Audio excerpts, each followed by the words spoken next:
Salam Makassar, apa? Sekarang ini Bang Rocky datang kepada demo kita. Sikat Bang, sikat. Itu tanda-tanda kemenangan kita, betul. Salam Pak Jumhur Hidayat, pemimpin besar revolusi, imam besar buruh, betul. Mantap.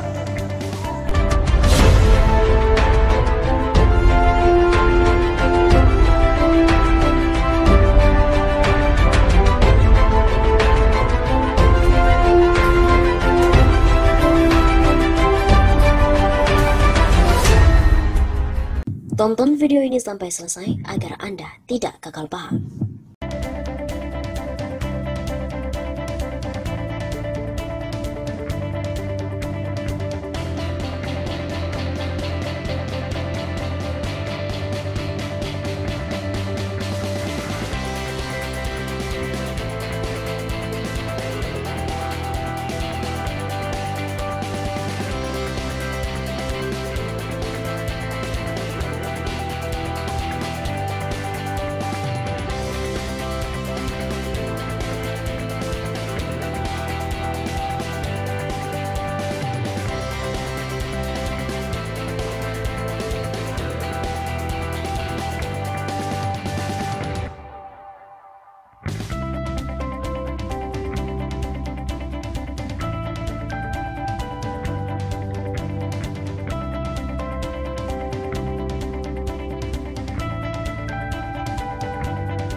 Koordinasi Cina untuk bagaimana kita bisa mengatur ritme kita untuk menuju ke Jakarta.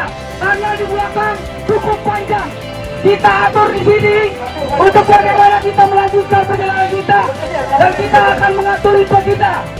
Silakan, kita akan melakukan koordinasi final di titik kumpul utama di Goni, karena masa di belakang cukup panjang. Maju lagi ngomong. Maju dulu.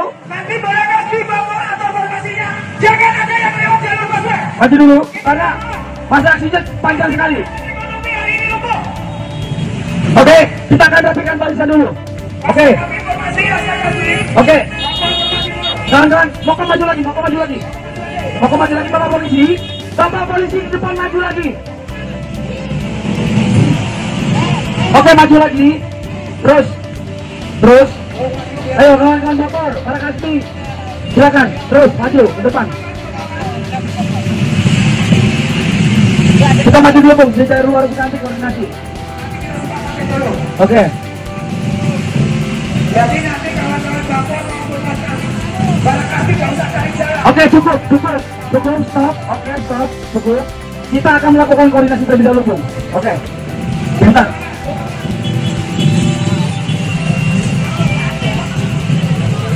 Mana Pak Maman? Pak Maman.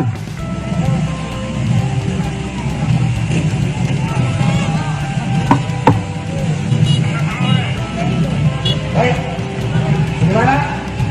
Untuk variasi. Oke, Bung, kita turun dulu, Bung. Kita turun dulu, koordinasi dulu.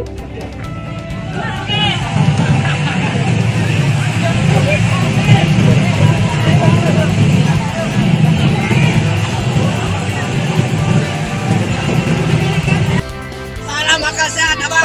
Saudara ini Bang Rocky datang kepada demo kita. Sikat bang, sikat. Itu tanda-tanda kemenangan kita, betul. Salam Pak Jumhur Hidayat, pemimpin besar revolusi, imam besar buruh, betul.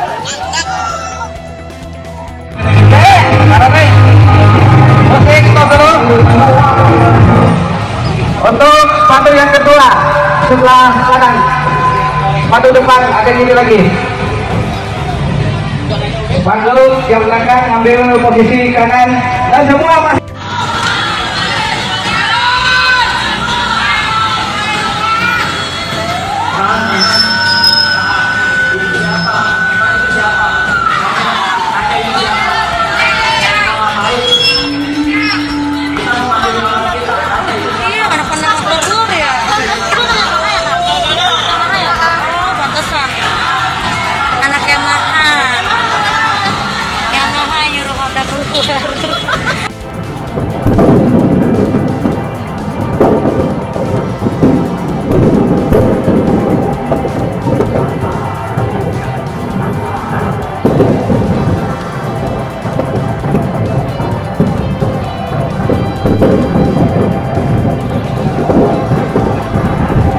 Lagi dibubarin pakai gas air mata, kering mata.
Kalau seringkali saya harus terjemahkan, lalu dia berfungsi jadi kalimat yang nanti dianggap kurang sopan itu.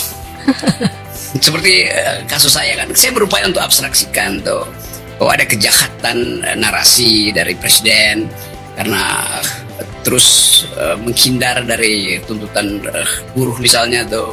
Nah, kejahatan narasi istana itu kan disembunyikan melalui headline. Nah, saya menganggap bahwa headline itu semacam usaha untuk menyelundupkan kepentingan sepihak dari kekuasaan. Lalu saya lakukan counter narasi. Diskursus saya selalu sifatnya kritis. Jadi dianggap aja bahwa pertengkaran politik kan mesti sampai ke pertengkaran yang abstrak, karena konsep makin lama makin abstrak. Nah, kalau makin konkret, dia makin lama bukan lagi pameran otak, tapi pameran otot. Seperti yang hendak dipamerkan oleh Pak Muldoko, akan pasang badan, bukan pasang otak. Waktu itu saya membaca di media massa bahwa Presiden Jokowi pergi ke Cina tuh. Buat apa? Terutama buat nyari investor. Lalu saya anggap bahwa itu jualan IKN. Padahal jualannya udah ditolak oleh Saudi Arabia, ditolak oleh Singapura, ditolak oleh Kanada. Sekarang pergi terakhir ke Cina. Dan kita tahu bahwa Jokowi atau Presiden Jokowi, atau jangan sebut Presiden Jokowi, Presiden ke-7 Republik Indonesia itu lebih anonim lagi itu, berupaya untuk membujuk Presiden Cina untuk tanam saham di IKN. Dan bagi saya itu artinya memberi keleluasaan pada sebuah negara yang sedang berupaya untuk menghegemoni atau bahkan menganeksasi negara-negara tetangga. Dan itu ada faktanya itu di Bangladesh, di Afrika tuh, kalau gagal bayar utang maka diambil alih bagian-bagian dari negara itu. Jadi ada preteks, ada peristiwa sebelumnya. Maka saya sebut bahwa Presiden Jokowi hendak menjual negara. Kan dasarnya itu kan dia jadi semacam sales promotion boy itu kemana-mana itu, ini IKN. Padahal sebetulnya janjinya dari awal IKN itu adalah proyek bisnis yang tidak melibatkan APBN. Sekarang Jokowi pakai APBN untuk biaya IKN yang makin lama makin besar. Padahal APBN itu adalah dana sosial untuk pendidikan, untuk kesejahteraan. Jadi Pak Jokowi pakai dana itu untuk proyek legasi dia.